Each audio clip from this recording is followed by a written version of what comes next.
Now, final score with Nick Walters on Fox 16. Well, it was another wild weekend of college football. We had some surprise scores, near upsets, 61-yard game-winning field goals, and in Arkansas, some teams enjoyed a winning Saturday. Unfortunately, the Razorbacks wouldn't be one of them. Let's jump right into the highlights from a game that at the beginning looked promising for the Hogs. It's Arkansas trying to stay unbeaten. The Razorbacks hosting BYU and jumping out to a lead on the opening drive. A.J. Green scampering down the sideline for 6. 7-0 Arkansas, and after the Cougs drive stalls, a punt to Isaiah Satenia, and the homegrown Hog has wheels. Satenia with the track speed that broke state records, taking this one to the house for his first score as a Razorback. BYU strikes back, taking a 21-14 lead, until KJ Jefferson connects with Luke Hass. It's the freshman's first score as a Hog. Arkansas with a 3-point lead at half, and they extend it in the third. A.J. Green punches it in. But that's the last scoring Arkansas has in this one. BYU rallies ahead and goes on to win 38-31, the Hogs failing to score on their final drive. Arkansas being handed their first loss on the year before starting SEC play at LSU next week.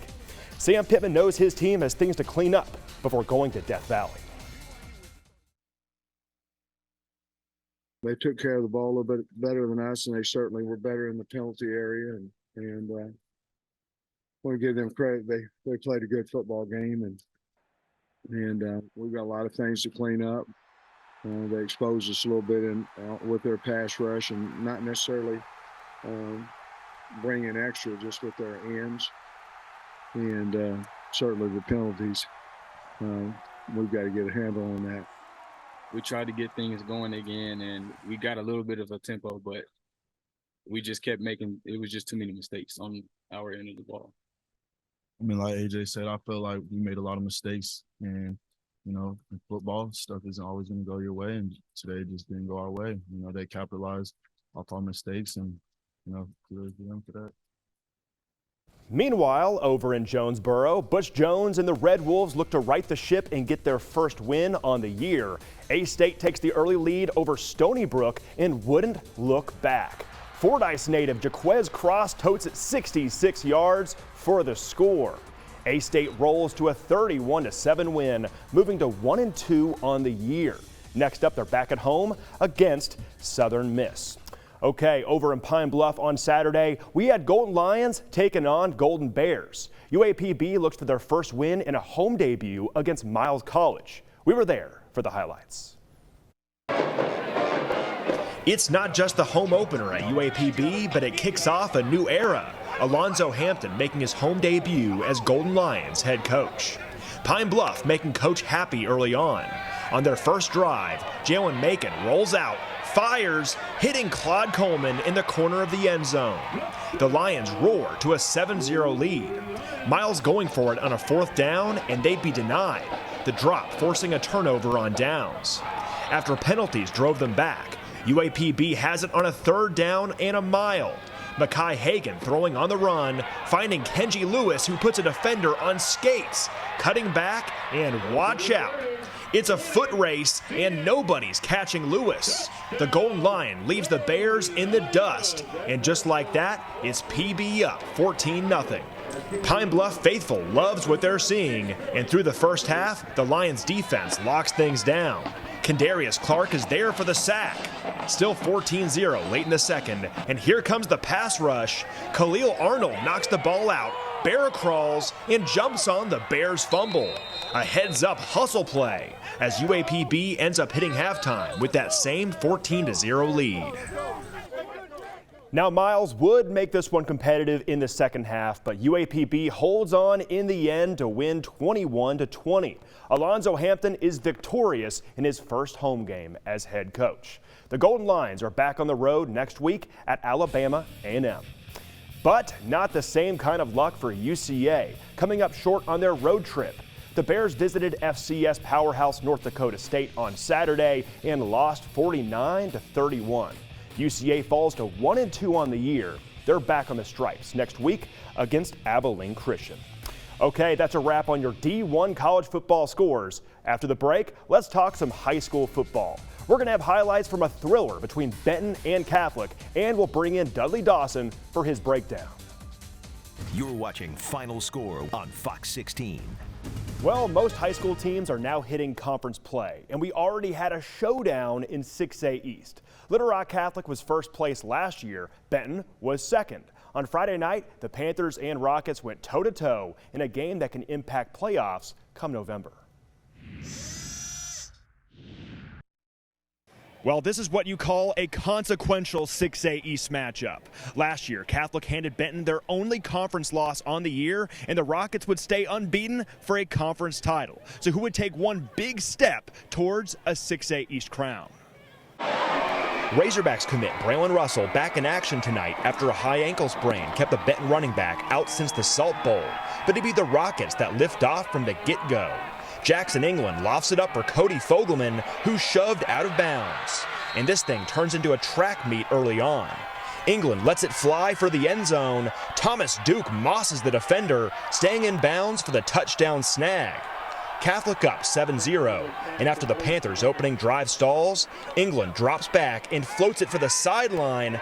Brooks Ward is under it, stopping on a dime and making a man miss, cutting it back to the hashes. It's a race to the goal line, and the Rocket hits turbo. It's a Catholic house call, making it a 14-0 lead. Later in the first, Ben has an answer. Drew Davis hits Maddox Davis, the Panther with room to roam, and he hits the juke button, accelerates to the end zone, and extends. Touchdown Benton. That cuts the Panthers' deficit to 7. And in the second, Braylon Russell with the tough running, moving the chains. On the goal line, Davis looking for points, shooting it into his man Maddox Davis for another score. What a response from Benton. It's 14-all. 2 minutes before half. Fourth down for the Rockets, and they go for it. England heaves, and Brooks Ward is on the other end of it for 6. Catholic jumps back ahead 21-14, but the Panthers won't just run this into the break. Davis has Elias Payne down the middle. 2 Rockets miss, and it's a foot race. Payne going, and he's finally chased down at the 10. Benton cashes in on the big game. Drew Davis tosses it up and over to who else but Maddox Davis. It's the third touchdown strike between these two this half, as the Panthers and Rockets hit halftime, tied at 21 apiece. In the second half, this game would turn into a total shootout. Scores teeter-tottering back and forth, but with 2 minutes to go, Benton would have the last laugh. Tied at 42, the Panthers pick up a first down, and Braylon Russell would finish things off, hammering into the end zone as the Panthers take the lead, and Catholic would not answer in the final minutes as Benton holds on and takes a thriller 49-42 to take a big step towards a conference title. So we saw Benton's game-winning drive, but I wish we could see highlights from the rest of that second half. This game was just jam-packed of great plays. But let's bring in our fearless rider, Dudley Dawson, for his takeaways. What a win from Benton. What do you make of the Panthers? Well, obviously, this is a big early season showdown. It's the kind of game you see at the end of the season for a conference title, but this could decide it, right off the bat here. Big win for Benton. Getting Braylon Russell back is not only probably big for them physically, but also emotionally and mentally. They played a really good football team. Little Rock Catholic's not going to go away. Had a great season last year, as you mentioned. They feel very good about their future this year. So, I think a huge win. And, it was on a Friday night when there were a lot of offense around the state. The defense has had some trouble this Friday night. Yeah, Catholic definitely did a good job on Friday night. We saw guys like Brooks Ward make play after play after play. Last season, of course, the Rockets went all the way to the 6A semifinals until they lost to Pulaski Academy. When we look at the 6A landscape right now, how do we see Benton fitting in against these 6A West teams like the Greenwoods and PAs? Greenwood has looked really, really good so far. I don't know that they've played the toughest competition. That's about to pick up a little bit. But certainly Kane Archer and Cash Archer, the 2 Archer brothers who play there, have been really good. LJ Robbins, they've got so much talent that they're going to be one of the teams there at the end of the state. We've talked about Pulaski Academy. They're going to get it going. I think they'll be there at the end. But right now you can't count Benton out. And certainly I wouldn't you count Little Rock Catholic out either. It's a pretty wide open race. It always helps to have a kid like Braylon Russell on your team, the future Hog. How exciting is it just to see Braylon healthy back on the field, one of the best high school football players in Arkansas, that's class of 2024, as he tries to finish out his high school career with a state title? I don't really root for high school teams or college teams, but I do root for high school kids and college kids. You want to see them out there. This is what they work all summer for, what they work in the off season for. Getting an injury right off the bat certainly was big in their ballgame. Who knows how that first game with Bryant would have turned out if he'd have stayed healthy. But getting him back out there on the field, I know the Arkansas coaches were glad to see it. Want to have him as in prime shape as he can be, and I'm certainly sure his head coach was glad to see him back out there. He's just an athlete that not only gets you there physically, like I said, but emotionally and mentally helps you play as well. Yeah, big win for Benton. We'll see how the 6A East shakes out. All right, after the break, we're going to take a look at other highlights from Friday night. Plus, we hear from Whitehall's head coach on how his Bulldogs have started 3-1 on the year and are winning for Ryan Mallett. You're watching Final Score on Fox 16. Well, no team on any level should have to face the challenge that Whitehall is this season. Head coach and Razorbacks quarterback great Ryan Mallett tragically passed away over the summer, drowning on a beach in Florida. Now the Bulldogs are 3-1, coming off a 28-21 win over BB. Gary Burton Jr. caught up with Whitehall's new head coach, Jason Mitchell, who has worked closely with Mallett since last season. I mentioned this last week. I was talking to somebody, having Coach Mallett look down on us and knowing that his mom's in the stands. And I talked to her again tonight. She's driving down from Farmington 3 weeks in a row to watch. And to know that she's up there and cheering these boys on, and they know it. And, they want to be successful. And Coach Mallett had big plans for us this year. And, he wanted to make the playoffs and he wanted to make a deep run. And they know that. And they expect that of themselves. Like coach staff, we don't have to say much to them.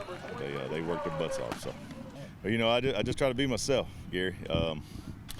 Just try to be who I am, be myself, and lead them in the right direction. Let them know that we're here for them. But you also got to keep your thumb on them because they're high school kids. And just trying to fill that role. And it's I'm a little different than Coach Mallett. He was a little bit louder and more boisterous than I am. But just making sure that they know that we're there for them.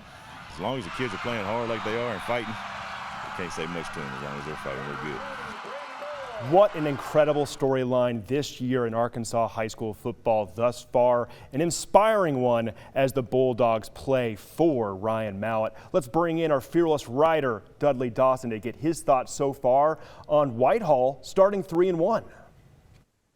Very inspiring story. Big win for them this weekend. Jason Mitchell doing a great job of taking over and trying to get things done. You look at these things, and not only did they lose Ryan, who was a good friend of mine. He had been up here just a few days before the drowning for a 7-on-7 tournament. They were really looking forward to the season.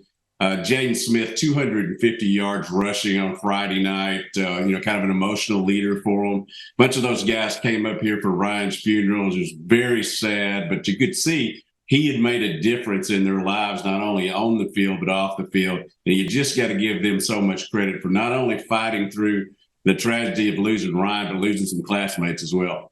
Yeah, a big round of applause so far for the job that Jason Mitchell has done with this Whitehall program, losing the head coach in the offseason and still being 3-1 to start the year. But switching gears and checking in on a top 10 team, last week we saw Parkview knock off number 1 Bryant. Now ranked number 2 in the state, the Patriots had another 7A matchup on Friday night, facing North Little Rock in the so-called Metro Bowl. Gary Burton was at War Memorial for the highlights. If you take a look at the 2023 Hooten's Arkansas Football Magazine, on the front cover it reads, "All roads to Little Rock go through Parkview." Not only is War Memorial Stadium the place where the state championship games are held, but it's the Parkview Patriots' home turf. And on top of not having someone come in and take a win from them, they have revenge on their mind, especially against North Little Rock, because last year North Little Rock beat them by 1 point. Let's see if history repeated itself. On the second play of the game, the charging Wildcats strike. Tyson Brayton hits Jace White on the slant route, and he's gone. No need to look back. He's just looking up at the Jumbotron, watching himself trot in for 6. That's definitely not the start the defense of the 5A state champions wanted to have, but the offense picks up the slack. Cameron Settles ties it up. On the kickoff for Parkview, I lose the ball in the air, but on the ground, they find it for me. They get on top of it, and they tell their offense on the sideline, get back out here, let's do it again. That drive ended with a field goal for the Patriots, but on their next drive, it ends with a touchdown. There's Cameron Settles again, 17-7 to end the first. North Little Rock forced to punt. Parkview takes over inside their own 10, and quarterback Eric McGee says, I want a touchdown too, so he finds Omarion Robinson, and look at that stride. The Patriots looking very patriotic right now. Let me remind you that North Little Rock won this game last year, so Parkview, they're on their revenge tour, as you can tell by the sign. And you can tell by their play. The Patriots, they recover their second kickoff of the game, and converting on 4th and 20 on a fake punt. They find themselves 4th and 1 on the 1. Quarterback Eric McGee takes it from shotgun. He surveys, he scrambles, don't know where to go, but now he does. He finds Montario Elston to put the Parkview Patriots up 31-14 at halftime. So the bleeding just didn't stop for North Little Rock. The final in this one, Parkview 52, North Little Rock 14. Coming up next for the Charging Wildcats, they got a date with Central, and Parkview, they got a good one against Hot Springs. Can't wait for that. At War Memorial Stadium, I'm Gary Burton Jr., Fearless Friday.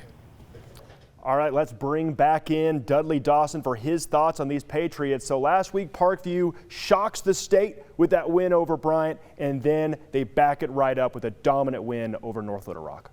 Yeah, Brad Boding and his staff have done a really good job. Obviously got the state title last year, and then they went out and got a few more coaches added to the staff, and I think we could see that, the products of that staff. He makes a big deal about how his coaches are able to be over there and teach at Parkview and thus be able to be around the kids all day. They don't get late to practice. That happens in some Little Rock situations. That staff has done a great job so far, and it looks like they are well on their way to having a tremendous chance to win it again.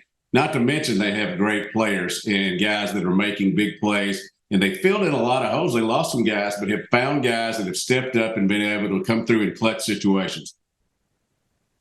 And two of the better teams in 5A. We'll see if they make it back to War Memorial in December. Let's go ahead and hit another score from Friday night. The Hot Springs Trojans remain undefeated by edging Little Rock Southwest 26-25. Your thoughts?